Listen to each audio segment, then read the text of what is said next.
રામ મંદિરના પ્રાણ પ્રતિષ્ઠા દિનની ઉજવણીના ભાગરૂપે હરણી ભીડભંજન હનુમાન મંદિરથી પોથી યાત્રા આરંભ કરવામાં આવી।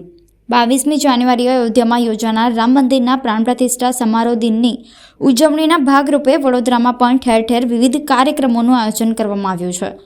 વડોદરાના હરણી ખાતે આવેલ ભીડભંજન હનુમાનજી મંદિર ખાતે આજરોજ પોથી યાત્રાનું આયોજન કરવામાં આવ્યું।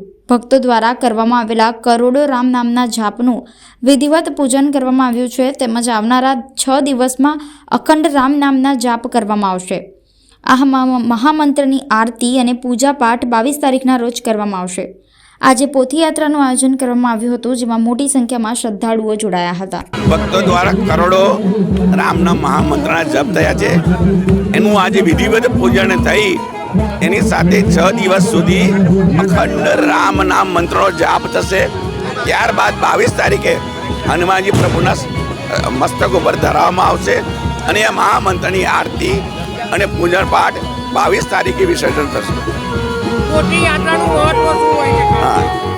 પોથી યાત્રા જે પણ ગ્રંથ છે એની અંદર લખતી વખતે કે કરતી વખતે જે પણ દોષો થયેલા હોય, અસ્પષ્ટ હોય કે આપણે શુદ્ધિકરણ ના કર્યું હોય તો એનું શુદ્ધિકરણ થઈ અને પૂજાને યોગ્ય બનાવવા માટે આ પૂજનીય પોથી બની રહી છે।